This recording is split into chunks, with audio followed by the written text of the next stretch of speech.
रेतीले टीलों के दरमियान सुनसान सड़क पर पिछले 2 घंटों से मेरी गाड़ी पूरी रफ्तार से आगे बढ़ती जा रही थी।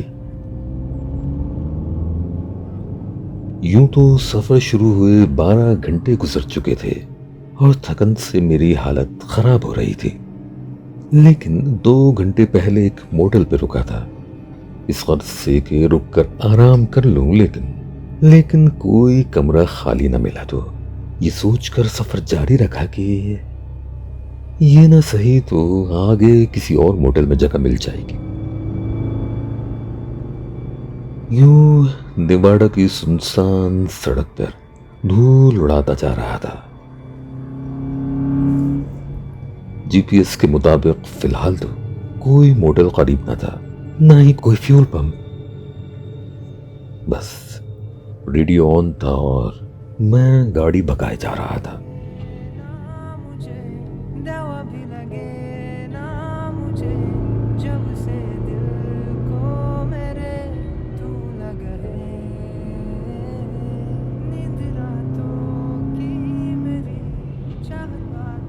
दाएं हाथ पे कुछ दूर लाल पीली रोशनी झिलमिलाती नजर आई। हालांकि जीपीएस ऐसी किसी जगह की निशानदही नहीं कर रहा था। करीब पहुंचने पे मालूम हुआ कि ये तो एक मोटल ही है। मोटल के बाहर ना तो कोई गाड़ी खड़ी थी, न कोई चलता फिरता नजर आ रहा था। ये देखकर न जाने क्यों खुशी हुई। सोचा सुनसान पड़ा है, यहां आराम करने को जगह जरूर मिल जाएगी।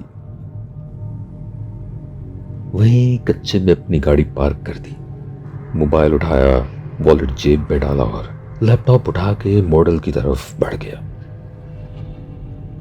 तेज सुर्ख जल बुझ होती लाइट्स मुझे उस वक्त बहुत बुरी लग रही थी। बस अपने ही ख्यालों में जूं ही अंदर दाखिल हुआ तो चौंक पड़ा। मॉडल की बैठक तो खचाखच भरी हुई थी। ये देखकर मेरी वहां आराम करने की उम्मीद फिर से दम तोड़ गई। बस बिना किसी से कुछ पूछे, कोई बात किए वापस बाहर जाने को मुड़ा ही था कि एक शख्स हाथ के इशारे से अपनी तरफ मुतवज्जा करने लगा। मैंने भी हाथ हिला के जवाब दिया और बाहर निकलने ही लगा तो उसने दूर से ही चाबी लहराई। शायद मेरा थका हुआ चेहरा देखकर समझ गया था कि मैं वहां आराम करने के लिए रुका हूं। बस जितनी देर में मैं उसकी तरफ बढ़ता, वो चलता हुआ मेरे पास आ गया और साथ आने का इशारा करते हुए बाहर निकल गया। मैं भी उलझे जहन से उसके पीछे पीछे हो लिया। दोस्त, थके हुए लग रहे हो, कितनी देर से ड्राइव कर रहे हो? अच्छा हुआ मेरी नजर पड़ गई तुम पर, तुम तो वापस जा रहे थे। तुमको लगा होगा ना कि यहाँ रूम खाली नहीं है, इतना खचाखच भरा हुआ है, इतने लोग बैठे हुए हैं। एक बार पूछना तो चाहिए था। जो दिखता है जरूरी नहीं कि वो हकीकत भी हो। ये लो, ये आ गया रूम, अब मजे से आराम करो, अपनी थकान उतारो। वो मुस्तकिल बोलते बोलते एकदम मोटल के पीछे बने सबसे अलग थलग छोटे से रूम के सामने रुक गया। ये यहाँ का सबसे खास कमरा है। यहाँ के ऑनर की बहन रहती थी यहाँ पहले, पिछले साल चल बसी। वैसे तो यहाँ किसी को रुकने की इजाजत नहीं है, लेकिन बस आज मेरा नेकी कमाने का दिल कर रहा है तो इसलिए तुम्हारे लिए हाजिर है। वो डोर खोलकर वापस मोटल की तरफ मुड़ गया। मैं अंदर दाखिल हुआ। कमरे में लाल रंग के बल्ब जल रहे थे। दीवारों पर अजीब अजीब बेढंगी शक्लों के मास्क सजे थे और एक दीवार पे आड़ी टेढ़ी लाइंस खिंची थी। अजीब जुबान में कुछ लिखा हुआ था। कमरे में एक नजर दौड़ाते हुए मैं वॉशरूम की तरफ बढ़ गया। सोचा शावर लेके सो जाऊंगा। न जाने क्यों रूम में एंटर होते ही सर दर्द शुरू हो गया था। शायद इन लाल रंग के बल्ब से हो रहा है। कौन पागल लाल रंग की रोशनी में रहता है? मैंने वॉशरूम में जाते हुए बल्ब्स ऑफ कर दिए। कमरे में अंधेरा हो गया। बस मॉडल की जलती बुझती रोशनी खिड़की से कमरे में आ रही थी।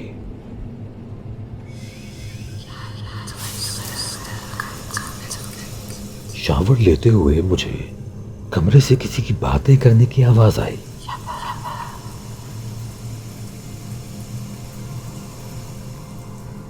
रूम के बाहर से कोई गुजरा होगा सोचकर बस शावर बंद ही किया था कि बहुत वाज़ेह आवाज आई कमरे से।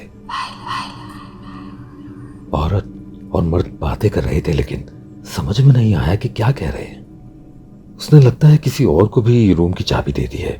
मैं कपड़े बदलता हुआ वॉशरूम से निकला।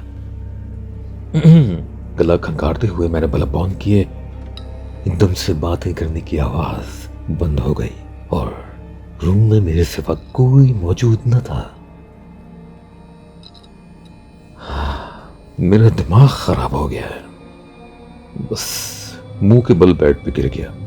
कहा थोड़ी देर पहले नींद से गाड़ी चलाना मुश्किल हो रहा था और अब नींद बिल्कुल उड़ चुकी थी। बस सर में टीसें उठ रही थी। मैं सीधा होकर लेट गया। बादल की गरज के साथ बारिश शुरू हो चुकी थी। लेटे लेटे ही बाहर का मंजर देख रहा था। अचानक खिड़की के साथ ही एक साया नजर आया। मैं जब तक कुछ समझ पाता साया दीवार से होता हुआ छत की तरफ गया और गायब हो गया। मैं छत को तकता रहा, समझ नहीं पाया मुझे ऐसे वहम क्यों हो रहे हैं आखिर। छत को तकते तकते आंखें बंद कर ली। अचानक से छत पर लगे शॉवर से बहुत तेज पानी निकलने लगा। शॉवर की आवाज तेज होती गई। पानी कमरे में भरने लगा। मैं पानी में डूबने लगा। पानी में हाथ पैर मारे और हड़बड़ाकर जाग गया। आंख लग गई थी, उठकर बैठ गया, लेकिन शॉवर की आवाज अब भी आ रही थी। उठकर वॉशरूम में झांका, शॉवर खुला हुआ था। शॉवर खुद से कैसे खुल गया, या मैं शायद खुला छोड़ आया होगा। वॉशरूम में जाके शॉवर बंद किया कि मेरे पीछे वॉशरूम का दरवाजा जोर से बंद हो गया। मैं तकरीबन चीखता हुआ पीछे हटा। खुदा की पनाह हो यार, ये मेरा वहम नहीं है। शायद कोई गलती से मेरे रूम में तो नहीं आ गया। मैं वॉशरूम से बाहर निकला।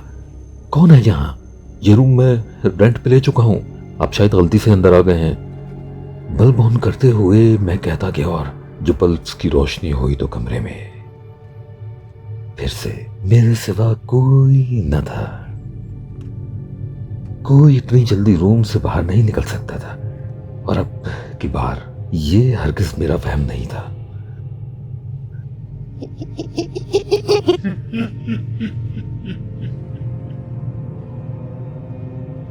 कोई हंसा। आवाज बेड के नीचे से आई थी।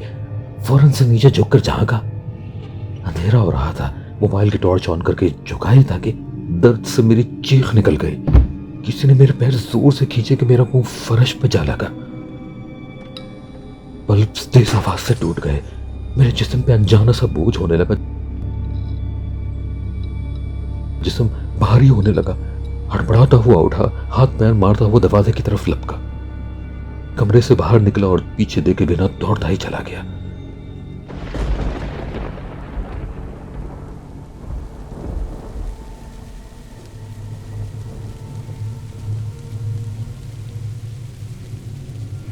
भागता हुआ गाड़ी के पास पहुंचा।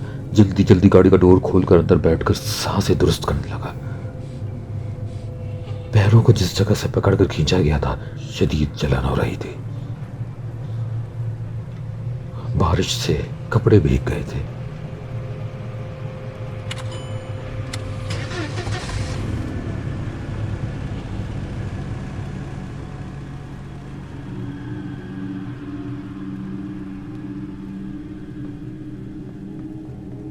गाड़ी स्टार्ट करके सड़क की दूसरी जानिब ले गया। वहां गाड़ी रोक के मॉडल की तरफ देखा।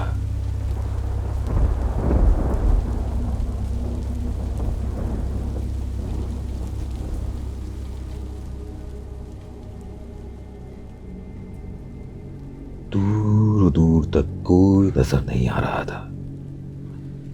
मोटल की लाइट्स भी बंद थी। अंधेरा हो रहा था और जोरों की बारिश। बिजली की चमक में मोटल की खस्ता हालत बिल्डिंग दिख रही थी। जी, बिल्कुल ऐसा ही था। मोटल की जो बिल्डिंग अब मेरे सामने थी वो टूट फूट का शिकार खस्ता हाल इमारत का खंडर था। ऊपर एक बड़े से टूटे हुए बोर्ड पे लिखा था, वेलकम